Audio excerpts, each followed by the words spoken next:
Bonjour à tous et joyeux poisson d'avril. Et non, ce n'est pas un poisson d'avril, bien que j'en aurais bien fait un. Voilà, donc aujourd'hui on va parler de la carte du CS2. Alors, on va commencer à zéro.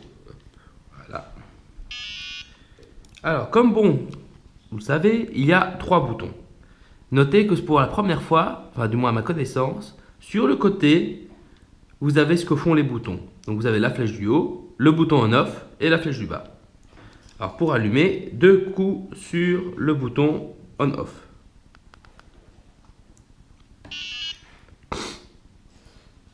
Et voilà. Alors comme vous voyez, donc ce gun-ci n'est pas réglé. Donc au démarrage, oui, toujours, je vais laisser un peu l'écran allumé. Hop, il indique ce qu'il y a comme réglage. Donc pas de cap, 10 billes par seconde, là on voit semi-automatique. Et donc il ne sait pas grand chose. Hop, ici vous voyez les yeux. Donc là vous voyez qu'il n'y a absolument rien dans l'œil. Si je mets mon doigt dans l'espace, on verra une petite bille qui s'affiche. Ça c'est quand mon doigt coupe le faisceau. Hop, alors à ce niveau aussi très important, vous avez un triangle inversé avec une barre. Ça c'est en fait la gâchette. Alors on va essayer de le faire. Si je presse sur la gâchette, tac, il va vers le haut. Vous voyez, le triangle est vers le haut avec une barre au-dessus. C'est très important. Si le triangle ne va pas au-dessus ou qu'il n'y a pas la barre, le tir n'est pas correctement détecté. Donc votre gun ne tire pas. Parfois, j'ai déjà eu le coup de gun qui est arrivé chez moi à l'entretien. Il tire pas, il tire pas. Bah oui, il a tellement fait la gâchette courte que le faisceau était déjà coupé à la base. Alors, vous avez ici le petit logo volume.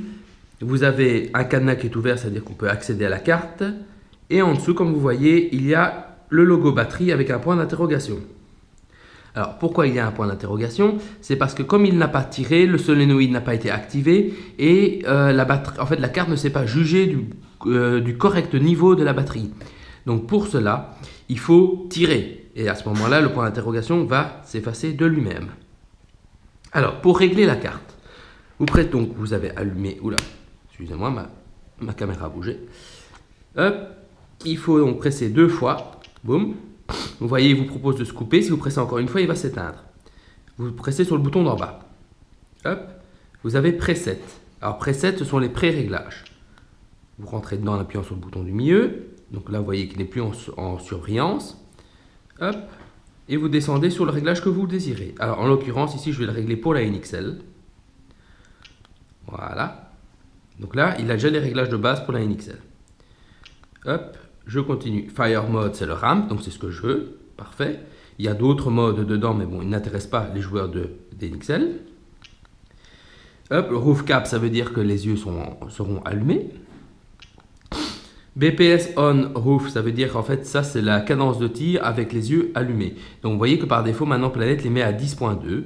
On va le laisser à 10.2. BPS off roof, ça c'est quand les yeux sont coupés, c'est la cadence de tir que le gun va donner avec les yeux éteints. Attention, c'est la carte qui va régler. Donc c'est pas tout à fait fiable. Alors, RAM Setup. Dans le RAM Setup, vous avez le mode Step. Donc ça, il faut toujours laisser le mode Step. Je ne vais pas rentrer dans les détails pour dire ce que c'est, mais bon, vous ne touchez pas. Hop, dans l'autre sens. Hop. Semi-shot, donc c'est le nombre de tirs qu'il doit faire en semi-automatique avant de déclencher le RAM. Donc on veut bien sûr le minimum. Et le minimum, c'est quoi? C'est 3. Le kick-in, c'est la vitesse à laquelle vous devez le faire. Alors là, normalement, c'est 5 billes par seconde. Mais comme vous voyez, je descends un peu. Chut. Hop, alors, voilà. Le restart, donc le sustain, on ne touche pas. Trop long à expliquer. Le restart, donc ça c'est quand vous arrêtez de pianoter le nombre de secondes ou de millisecondes qui vont passer pour relancer le RAM. Donc en l'occurrence, normalement c'est 0. Hein. Alors, pour se donner une petite aide, 0,2 secondes, loup, ça ne se voit pas. Voilà. Hop, et on revient en arrière. Tac, bouton du milieu. Bouton du milieu, c'est Enter. On descend. Timing. Alors, timing, vous avez ici la dwell. Vous voyez que la dwell d'origine est de 23. Alors, je vais me répéter. Avec Planète, on ne touche pas à la dwell. La dwell répond à 90% des conditions. Touche, pas touche. Après, vous avez d'autres réglages, comme vous voyez, les FSD, hein, pas touche. Hop, filter. Filter, là, vous avez le debounce. Le debounce, c'est la sensibilité de la gâchette selon la carte. Vous pouvez un peu descendre le niveau. Un level 2, ça fera pas de tort. Après, vous avez d'autres paramètres, qui sont les paramètres vraiment de la gâchette. De nouveau, pas touche. Hop. Dans le hardware, alors dans le hardware, vous avez ici le mode Bluetooth, que je dois encore tester, de nouveau. Le sound si vous voulez couper le son. Le contraste, le click tone, ça veut dire que chaque fois que vous appuyez sur un bouton, il fait bip bip bip. Personnellement, je préfère, hein. J'ai tellement l'habitude de l'entendre, le bip, que je veux le garder. Et le backlight, c'est le nombre de secondes qui doit se passer avant qu'il se coupe au niveau lumière. Alors, c'est bien de le laisser sur 6, parce que bon, on va un peu économiser de batterie. Red level, donc c'est le niveau de rouge que vous voulez mettre dans les cristaux liquides. Alors vous voyez que maintenant, en fait, on les règle. Vous voyez, il y a 12%, on peut les régler au pourcent près. Avant, c'était toujours par 10%. Bon, là, la même chose pour le vert, la même chose pour le bleu. Là, j'ai mis ces paramètres-là, c'était pour essayer d'avoir un brun clair ou un beige. Ça passe un peu mieux. Bon, chez moi, là, c'est vert, enfin, c'est pas vert, pardon, c'est beige, mais il semblerait qu'à la caméra, ça passe un peu plus bleu. Alors, double clic, bah oui, j'ai l'habitude du double clic pour allumer, pour éteindre mon lanceur, donc ça, je laisse. Je vous conseille de le laisser d'ailleurs. Tous les techs ont tellement l'habitude que quand on ne le fait pas, ça perturbe tout le monde. Ça, c'est le nombre de temps qu'il va passer avant qu'il s'éteigne tout seul, donc 20 minutes.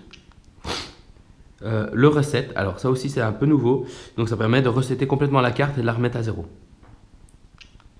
Hop, et on revient en arrière. Alors, qu'est-ce qu'on a d'autre? On a un mode training. Bon, ça, c'est si vous voulez vérifier que votre gâchette tire. Par exemple, si je le mets là maintenant sur on, je vais appuyer dessus. Voilà, il simule le tir. Bon, n'oubliez pas de le remettre sur off, parce que si vous le laissez sur on, évidemment, ça ne marchera pas. Shoot count, donc ça, c'est le compteur de billes. Game timer, c'est le timer qu'on utilise, que personne n'utilise, mais enfin, et après vous avez exit pour ressortir du menu. Pouf. Voilà. Et donc maintenant, il vous précise ramp 10 billes par seconde, 10 billes quand il a les yeux coupés, toujours en mode step, 4.3 en kick-in, sustain 5, 0.2 en restart. Bon, j'espère que les refs n'ont pas regardé beaucoup ça.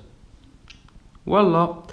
Alors, hop, on va ouvrir le grip. Clac. Clac. Hop, j'essaie de bien vous le montrer. Clac.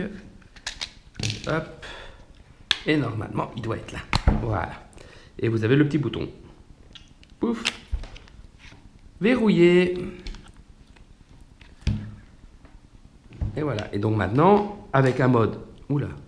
C'est un peu dur à remettre. Bon, je remettrai après. Mais avec un mode verrouillé, en appuyant 2 fois, vous avez encore accès à la carte. Vous pouvez rentrer dedans. Mais, oh, on ne peut pas modifier. On ne peut pas modifier. Oui, parce qu'elle est bloquée. Mais vous pouvez voir vos réglages. Voilà. Alors, si on appuie en dessous, ça ne fait rien du tout. Si vous restez appuyé au-dessus, là, ça coupe les yeux. Boum, boum. Là, en appuyant au-dessus, vous changez l'affichage. Là, c'est le game timer. Là, c'est le nombre de tirs que le gun a déjà tiré. Tous les Gun Planet ont déjà tiré quand vous l'achetez. C'est normal, c'est pour vérifier qu'il marche. Ça, c'est la fréquence, la régularité de tir. Niveau billes par seconde. Mais bon, comme il n'a pas tiré encore pour en ramping, c'est normal que ce soit comme ça. Hop, ça, c'est la même chose, mais avec les yeux coupés. Hop, ça, c'est le logo. Et après, on revient sur l'affichage normal. Bon, alors, comme il y a beaucoup de gens qui vont aller voir les tournois, je vous conseillerais gentiment de laisser ça sur le nombre de compteurs de billes. Parce que théoriquement, je ne pense pas que le ref n'a pas le droit d'aller chipoter dans les réglages. Là, il doit juste juger. Par contre, si on affiche et qu'il voit le kick-in et le restart à 0.2, je crois qu'il peut quand même se poser des questions. Donc voilà, petit conseil en passant. Voilà, c'est ce que j'ai à dire sur la carte. Je vais essayer de faire un petit essai avec le Bluetooth et le câble pour voir ce que ça donne à l'occasion. Voilà, d'ici là, portez-vous bien et tuez des gens!